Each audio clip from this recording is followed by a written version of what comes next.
Putin akataa wito wa mazungumzo ya amani na Zelensky kwa kutoa shutumu nzito. Rais wa Urusi Vladimir Putin mnamo Juni 4 alihoji thamani ya mazungumzo ya amani yanayoendelea na Ukraine. Alishtumu Kiev kwa kupanga mashambulizi mabaya kwenye miundombinu nchini Urusi ambayo yamesababisha vifo vya watu 7 na kujeruhi wengine 115. Madaraja mawili katika maeneo ya Bryansk na Kursk ya Urusi yaliporomoka usiku kucha tarehe 31 Mei katika kile ambacho mamlaka ya Urusi imetaja kuwa mashambulizi ya kigaidi.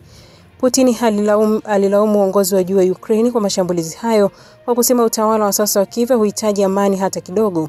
Amesema wakati wa mkutano wa televisheni na maafisa wakuu, kuna nini cha kuzungumza? Tunawezaje kujadiliana na wale wanaoegemea ugaidi? Alihoji rais huyo. Aliongeza kuwa mashambulizi yalionyesha Kiev ni degenerating katika shirika la kigaidi na wafadhili wake ni kuwa ya magaidi. Matamshi ya Putin yaliashiria kwamba Urusi haina mpango wa kutangaza kusitisha mapigano mara moja au kubali mkutano na Rais Volodymyr Zelensky, matakwa mawili muhimu yaliyotolewa na Ukraine wakati wa mazungumzo ya amani ya Juni 2. Kulingana na wachunguzi wa Urusi, daraja katika mkoa wa Bryansk lilipuliwa usiku wa Mei 31 wakati wa treni ya abiria iliyokuwa na watu 388 iliyopita chini yake. Daraja la pili huko Kursk pia liliripotiwa kulengwa, ambapo mlipuko hiyo ilitokea siku chache kabla ya Ukraine na Urusi kutana nchini Uturuki. Duru ya hivi punde ya mazungumzo. Wilaya ya Bryansk iliyoko mbali magharibi mwa Urusi inayopakana na Chernihiv na Sumi ya Ukraine na imekuwa ikilengwa na mashambulio mbalimbali ya Ukraine. Putin pia alikataa wazo la usitishwaji kamili wa mapigano nchini Ukraine, akisema kuwa usitishaji wowote wa mapigano ungeiruhusu Kiev kujipanga upya na kushika silaha za magharibi. Ukraine imekuwa ikitoa wito wa kusitishwa kwa mara moja na bila masharti ya siku 30, ikiwasilisha pendekezo lake la hivi punde wakati wa mazungumzo ya amani huko Istanbul mnamo Juni 2. Kwa nini watawalipa kwa kuwapa mapumziko kutoka mapigano ambayo yatatumika kusukuma serikali kwa silaha za magharibi, kuendeleza uhamasishaji wao wa kulazimishwa na kuandaa mashambulizi tofauti ya kigaidi? Putin amesema wakati wa mkutano wa serikali wa television. Wakati wa mazungumzo ya Istanbul, Urusi ilipendekeza kusitishwa kwa mapigano kwa muda wa siku 2 hadi 3 katika maeneo mahususi ya mstari wa mbele ili kuruhusu uchukuaji wa mili wa wanajeshi walioanguka. Msaidizi wa rais wa Urusi Vladimir Medinsky amesema mnamo Juni 2. Zelensky alikosoa pendekezo la Urusi la usitishaji vita wa ndani wa siku 2 hadi 3 ili kuopoa mili ya wanajeshi waliokufa.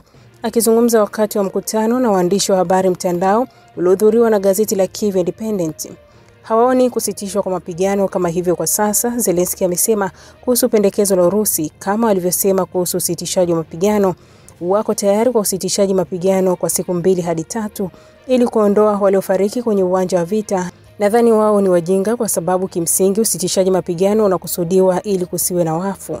Putin amesema msimamo wa Ukraine hautushangazi na kuongeza kuwa madaraka kwa inaonekana ni muhimu zaidi kuliko amani na kuliko maisha ya watu ambao inaonekana wafikiri kuwa ya wenyewe. Wakati wa mkutano wa baraza la mawaziri, Putin hakuwahi kutaja mashambulizi ya hivi karibuni ya ndege zisizo na rubani za Ukraine ambazo ziliharibu makumi ya washambuliaji wa kimkakati wa Urusi, licha ya shambulio hilo kuwa moja ya pigo kubwa kwa miundombinu ya kijeshi ya Urusi tangu kuanza kwa vita vikali.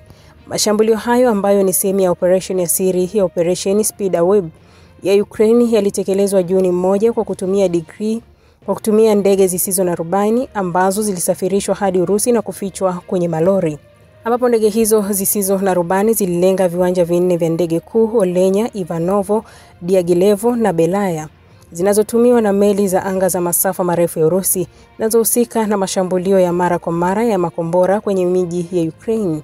Idara ya usalama ya Ukraine ilithibitisha kuwa ndege 41 ziligongwa, zikiwemo ndege nzito za kulipua na ndege ya dimu za kijasusi za A50 na kusababisha uharibifu wa takriban dola bilioni 7, ambapo wengi walipuaji waliharibiwa zaidi ya ukarabati, wakati wengine wanaweza kuchukua miaka kurejesha.